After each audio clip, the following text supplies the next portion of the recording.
Are we living in an era with more revolutionary change than has been the case during the past? The answer is yes. Learning for me is entirely about behaviour change. If you have those problems and you decide the answer to those problems is to think about employee engagement, you're rather missing the point. Organisations are changing, the world is changing, the demographics are changing, who we trade with is changing. We tend to mobilise head office, central teams, go through top-down change that we roll out on the organisation. So why is it we're surprised when there's high resistance and a lack of buy-in to what we're selling? If you look at digital native businesses like Amazon, Airbnb, they don't talk about transformation because they were born digital. Hi, and welcome to the Business Transformation Network's podcast. The BTN is an online media platform and job board focusing on transformational content, which we break down into three main categories: people, process, and technology. We host free events around these topics with experts in their field, and this podcast is brought to you by the BTN and their editor and your host, me, Emma McDermott. As always, if you enjoy our podcast, please subscribe and leave a review. All links from this podcast will be provided with the description on iTunes, Audible, or whichever app you listen to your podcasts on. This Business Transformation Network podcast is brought to you in partnership with Sage People. Sage People enable mid-size multinational companies to manage their workforce through its global cloud HR and people system, which transforms how your organisation acquires, engages, manages and develops your employees. Today with us we have Sebastian Nell, Lean and Agile Consultant and CEO and founder of essquare, GmbH, and we will be talking about the bootstrapping of projects with a team for hire and looking at the team for hire concept in some more depth. So let's go ahead and get started. Thank you for your time today, Sebastian. Could you please introduce yourself and what you do to our listeners? Sure. So first of all, thank you for having me. It's a pleasure. I haven't talked to people outside of my office and outside of my network for a long time. So I'm really happy to be here. So I'm Sebastian. I run a little software development company called essquare. We're based in beautiful Wiesbaden, Germany. We do work remotely, but also on site with the customer. I've been in IT since the late 90s. Started out as a software developer, developing software for insurances and stuff, but then figured out pretty quickly that I'm not a good software engineer, so I moved more into management positions.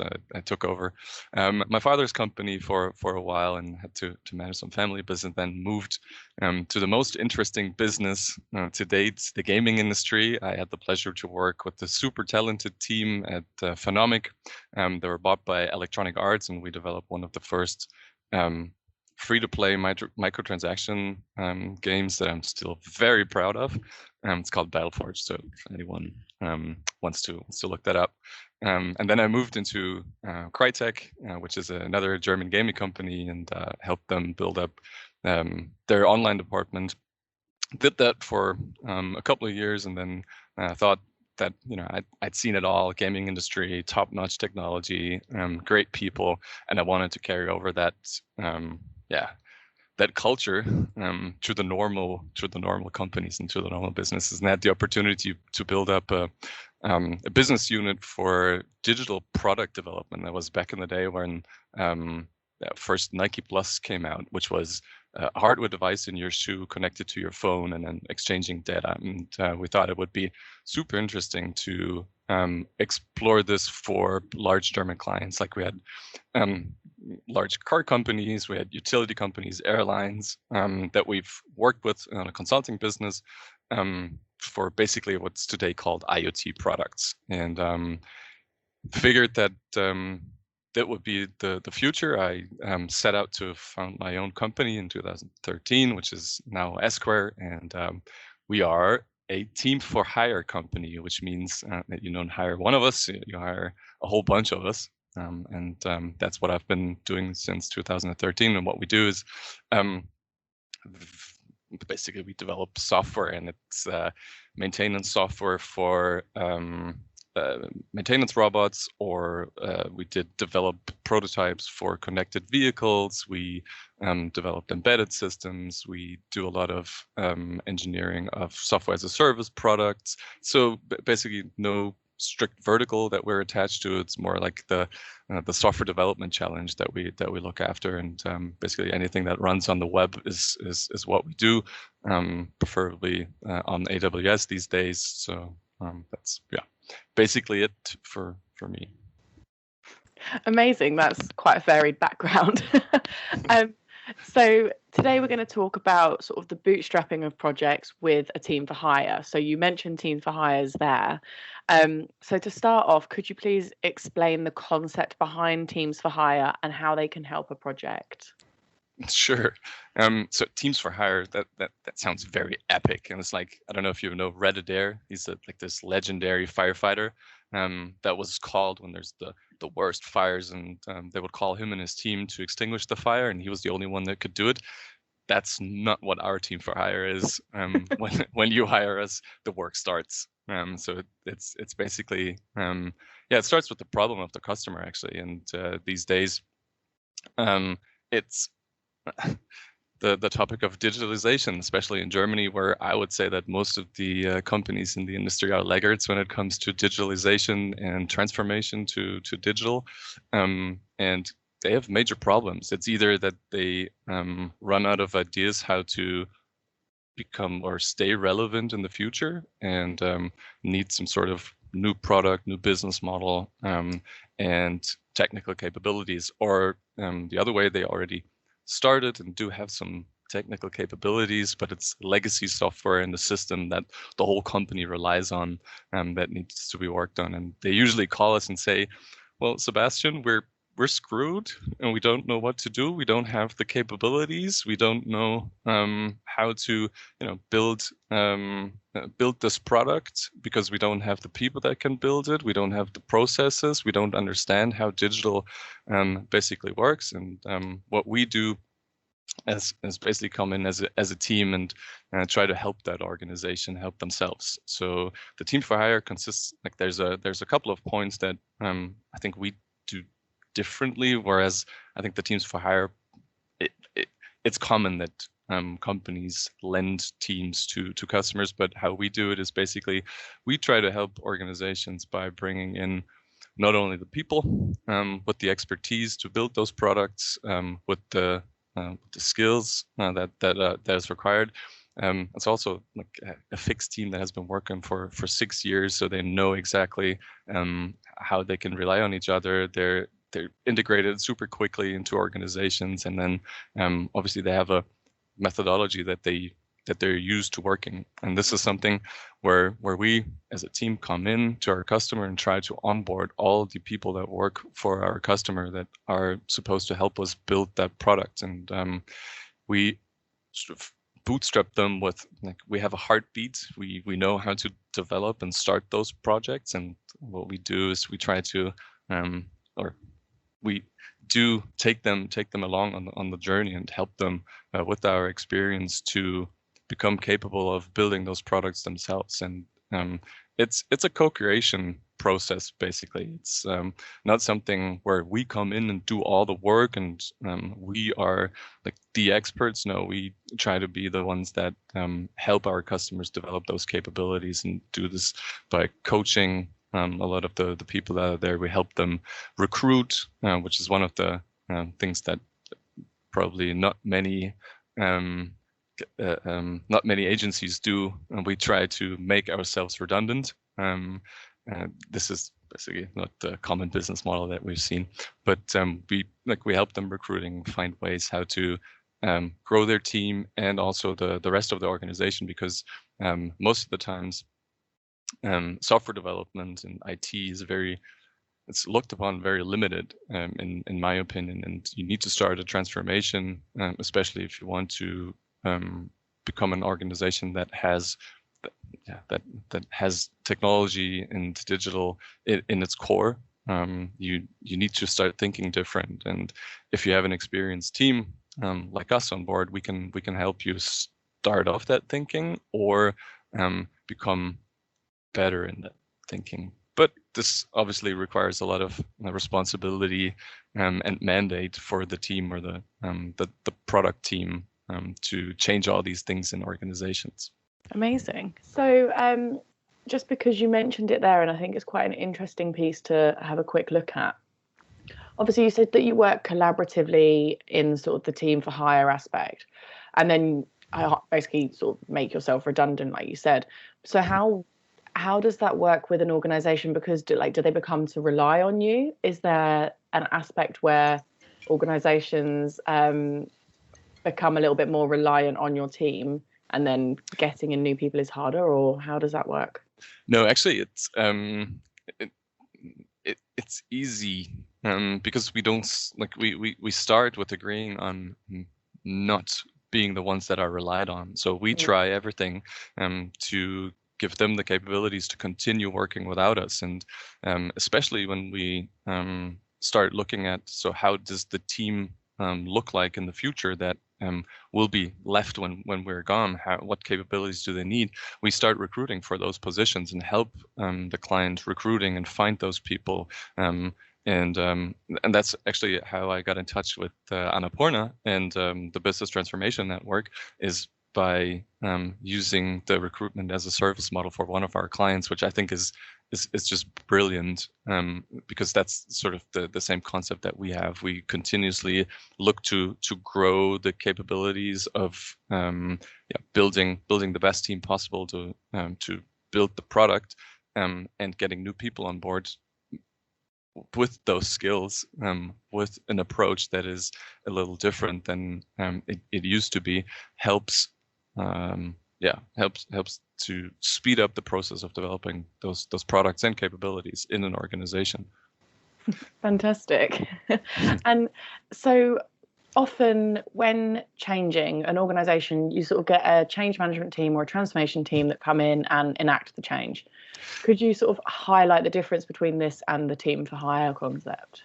Well, so I have a particular opinion about this, because I was in the situation of being a solo consultant and running around with large business transformation companies and the big consulting companies, and basically what they do is they try to impose something on the client, and I think that's the major difference. Even if they have good intentions, it's telling other people what to do from the outside, or managing a change project. I've never seen that work, and I'm not saying that the teams for hire concept is the solution for every problem, but I've seen that work because it's basically you transform from the inside, and it's when you look at there's many large organizations that try to transform, and they build these amazing innovation centers where they give startups a lot of money to build great products, and they look at those incubators that they've built, and it's like, yeah, I'm so proud of the startup XYZ. But the reason why they actually wanted to do this is because they wanted to have the culture and spirit of those startups in their large organizations. But what they're lacking is the ability of moving this startup culture into their organization. They're just looking to it from the outside. And so with the teams for hire model, it's basically you bring in the change, and you try to the people that we are working with in those teams. We live the change day by day, I would say, and we try to be very not provocative, but we're insistent on how the future of the organization should look like, and we try to collaborate with everyone in the organization to move into the direction of making the value stream within that organization better, more geared towards what they want to achieve when they are developing digital products or developing a new core system of their business. And I think that's the difference. It's more from the inside rather than from the outside, and managed from the outside. And it's not like the essquare team that grows, or that starts, that does the change. It's the people inside the organizations that do the change.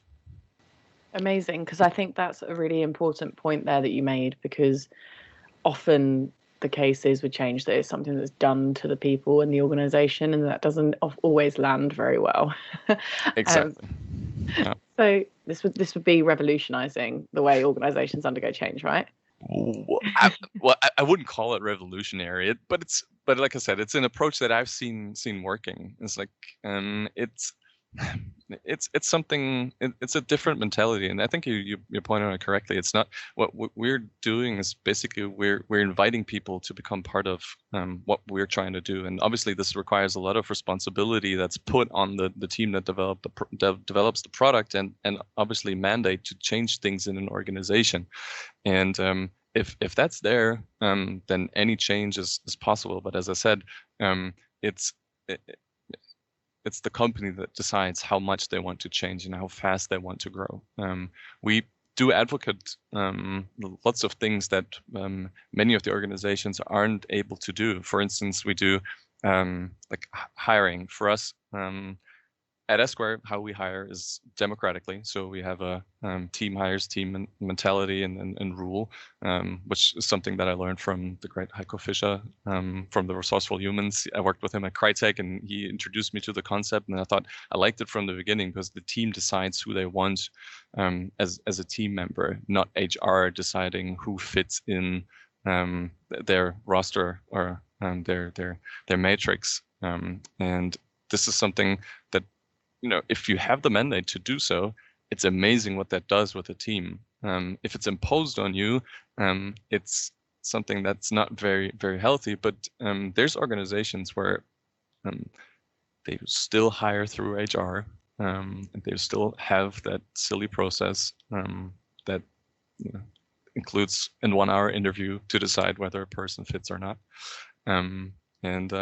That's just the amount of things that you can change when you give the mandate and freedom to a team that I think makes the biggest impact. And we see ourselves as facilitators on that journey for that organization.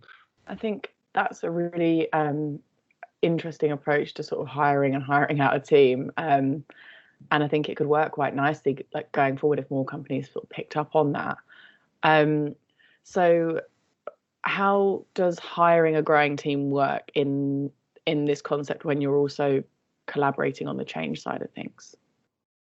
Well, it's like I said. So before we start, we have usually lots of workshops and design how the future should look like and where we move to. We decide who the people are that we think are good hires together with everyone else on the team, the stakeholders, and we do some sort of org design, and then we start hiring. But in the process of developing the product, we sort of learn what else we need, and then the recruiting process is that mostly we need to find candidates, and these candidates are then interviewed by the team. And interviewed by the team during Corona is obviously a lot harder than it is to interview them on site, but usually they would stay, or I've seen different approaches, but my preferred one is that those persons who are interviewed stay with the team for a full day or even 2 days, and get to talk to everyone, get to see the code, get to see their workplace, get to talk during lunch breaks. They get to play foosball if they like, and everyone is allowed to ask questions. So everyone, makes themselves a little picture of that person, and then can say at the end of the day whether they would like to work with that person or not. And I've seen so many good things happening during that time, especially when there's a completely democratic approach. And one example was we really needed a database architect, and that was a really good one. So someone from Eastern Europe, and we had an Eastern European female coder, and she really liked the technical skills of that person and voted yes for him, but said that she feels intimidated by him, and that she thinks that he doesn't respect females that much, but she still voted yes, I want him. And then one of our Finnish coders, he said, no, there's no way I'm going to hire this guy if my co-worker, my good friend, feels intimidated by him, and the reason why we didn't hire him was because he said, no, I don't want someone in the team that's maybe technically good but doesn't fit into the team culture. And this forms a super strong bond within a team. And I think this is something that every team should embrace and do. Yeah, I would completely agree. I think it's a really important piece. And so how do you then support the organisation and its leaders and employees whilst working in this team for hire manner? Well, so we talk a lot.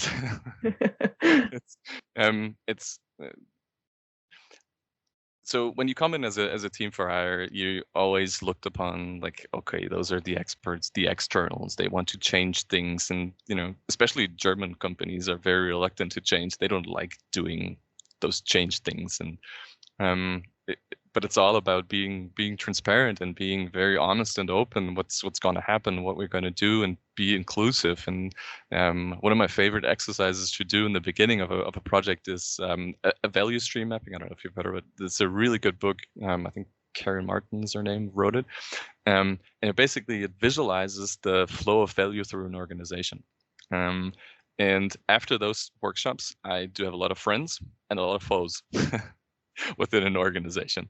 And the people that are my friends, they support the change, and they want to see how we can improve the flow of value through an organization with the piece of software or the product that we're developing. And obviously the methodology that we try to invite them to use for the organization. But then the foes are the ones that are more, they're not more interesting to me, but it's we always make it a challenge to be as visual with our work as we possibly can. So we talk a lot about our processes or about progress. We invite them to join, like basically what every good change manager does, or agile practitioner. They talk a lot. they show off and see the results. But also we talk a lot about the things that don't work, which adds the transparency and creates trust. And especially with one of our last clients, there was people that were so reluctant to change that we never thought that we would win them over. But they're now one of our biggest advocates. Or we're not in that project anymore, but the biggest advocates of the product they built, and they collaborate now and they understand now, which is, it's so fun to see when an organization finally clicks. But it's a lot of itsy bitsy work, and that's basically how we support them. We talk a lot on every level. And it's, well, maybe especially for the team members, it's for them it's pretty easy. It's like the people that are directly affected, so the people that we work within the product development team, and the peripherals very close to the project, they get it immediately. They see that we're not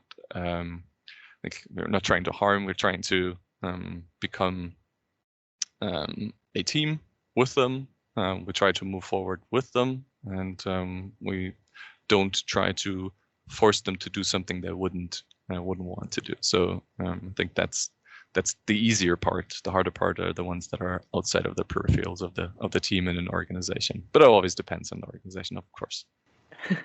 Amazing. And so then, would you also be changing the culture of the organization in some way? No. So I personally will never change a culture of an organization, and I think my team won't either. But what we will do is we can show them how others have done it. We can show them how we would do things. But in the end, we come to help them build better products.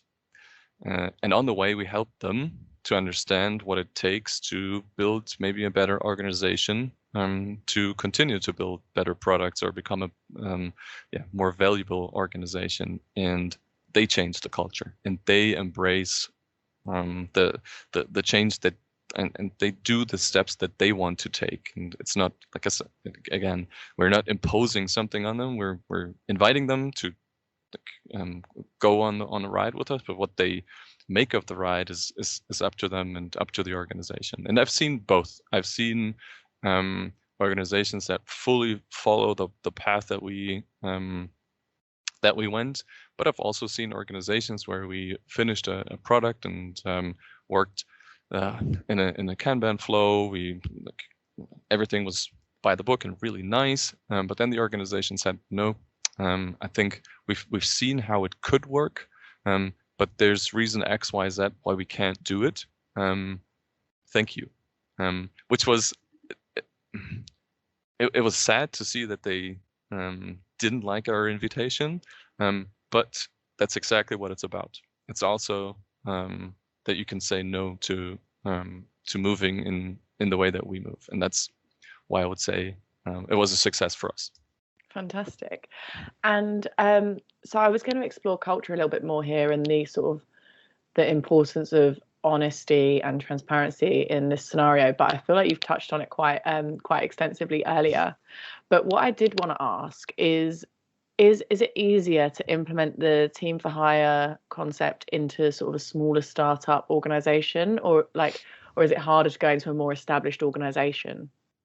Yes. So more established organizations is super hard because there's just so many, so much politics and so much levels of barriers that you have to step over that it's super hard. And I mean, we're one team, we're a small team. Like it's 7 people usually that come in and try to change. And yes, we did work for German Railways, for instance, but there was more of a, hey, we need experts to build X, Y, that come in, build your stuff, and then move out. That's working as a team model, but if you really want to have the change, it's better with, for me, I've made it work with smaller organizations. And smaller organizations, the last client that we worked with had 1,000 employees, fairly small IT department, and that worked beautifully because we had to support the CEO, very short communication ways, and we could overcome, I don't know if you, that Conway's Law. Yep. We don't have to go into that. We could overcome Conway's Law and find a better way of doing communication and doing the work, and that makes it so much easier. And for startups, it's a little bit different. So established organizations like small and medium size, yes, that's like our core clients. But we also work with startups and build their MVPs. So coming in as a team, bootstrapping them, helping them speed up the development is something that we've done 3 or 4 times already. We've one investor that we really like to work with, and they understand the concept of team for hire. But when there's later stages in the funding process, so Series A or B, when there's lots of money involved, investors tend to say no to the team for hire process because they want to see the founders that are given the money want to see how they can build their own team. And I think it's wrong because if they're smart and they hire a team for hire, they can validate the product market fit, and they can validate a lot of more things if they have the technical capabilities, and we can then start hiring the people for that startup. But on the other hand, I do understand that for investors, it's important to see how the founders can build and scale up their company. So yeah, small and medium companies, startups, team for hire, perfect. I think it's a really good approach. Larger organizations, depends. Very diplomatic answer. Yeah. So, well, to be very fair, my boys, they love tech, and they love the freedom to explore new things. And with large organizations, and we had I wouldn't say pleasure, but I'll still diplomatic. So we did work for large organizations, and we see that their capabilities of innovating are, and we don't understand most of the times why, they're not really there. So there's a German car manufacturer that we've developed prototypes for, and in an R&D department, far away from the German headquarters. And we did amazing things and really fun stuff. And then we were held back to implement those MVPs and to become reality by the sales department, because they said, well, we have a contract with the seller of copper cable for the next 7 years. We can't use fiber cable because they don't offer it. And boom, innovation was killed. And this is the reality that you have to deal with in large organizations with lots of politics. And we don't like that. We really want to help build healthy, valuable teams and products and companies, and that's what we do. And yeah, a point that you made there, you touched on the Conway's Law piece, and I think that's obviously something that you have bigger issues within a more established organization, because it's already set and it seems to already be in place and has been for years and years and years potentially. Yeah, exactly. So moving on to the next piece, I suppose, do you think that this process sort of requires a different type of leadership? Yes, I do. It's hard to say. I mean, like I said in the example where the company decided not to follow in the innovative way, they had an established leadership and they knew what they were doing. They were making educated decisions. But I think if you really want to, and in my opinion, and there's others that have that opinion as well, most of the organizations of the future will have to become technology companies. And one of my favorite clients, and I really, really like the company Smith's Toys. It's based in the UK, in Galway, Ireland. And Tony Smith's the CEO a couple of years ago, quite some years ago, started to invest heavily in technology because he believed that this will be the key differentiator for him. And today he's the only one in the toy retailer business that's profitable. I think he is. And for me, it's it's just one of many examples how good leadership makes all the difference. And from the foreseeing, like, I wish clients would come to me and say, look, Sebastian, so we invested in technology because we don't have a problem today, but we might in 5 years. Here is the setup. Do you think that's the right setup for us to have in 5 years? That would be the perfect scenario, but I don't get called to those kind of problems, unfortunately. It's more like, oh, damn it, if we should have done this yesterday, and now we really have to be quick about it. And this is kind of the laggard leadership and the what I described earlier, especially because I know that many German companies, for many German companies, that's the reality. The leadership, what I see in terms, so it's strategic, but in terms of how leaders in organizations need to be to improve the capabilities of their people is something, like, it's a concept that's been around for a while. It's called servant leadership. So basically the leaders should enable everyone around them to produce more value.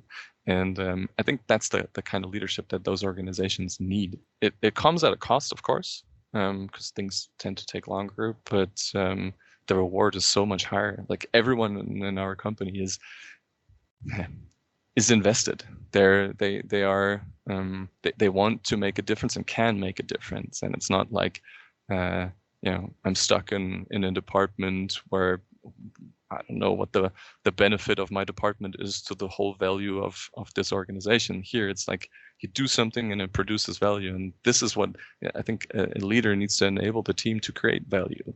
And I think that's crucial for the future. And I think that every organization should be run in that way. There's tons of literature about how org design of the future should look like, and it's again super interesting to look at where the development is going. If I look at especially the companies that we work with, they're still far off to become a leaderless network organization that's self-organizing around values. But hey, I really hope I'll see this in the future someday. Me too. Hopefully we'll get there. Yeah. So this is a lot more of a collaborative approach, and we touched on it earlier, but how does it work when it comes to the end, as it were? But also, how do you identify where the end is? Because it could be a bit more ongoing. So we identify the end in the beginning. We say Fine. to which extent do we continue? What do we want to achieve? What is our goal? And then obviously we stay to help and consult. But really rarely, if we have to consult a lot, we didn't do a good job of enabling the team to develop their own product. But yeah, this is what we do. But what happens in the end? It's really sad. I mean, our typical projects take longer than a year, between 6 and 18 months. But if you spend 18 months with a team, it's really sad to leave them, because what we do, we become part of that organization, that team. We have an interest in making them successful. Their product becomes our product, sort of. And I don't know, we're humans. So we foster a social relationship with the people, and we really care about them. And so it's sad when we leave. On the other hand, it's our job, and it's we really like that. It's enabling people, and then we still foster really, really good relationships with most of our clients.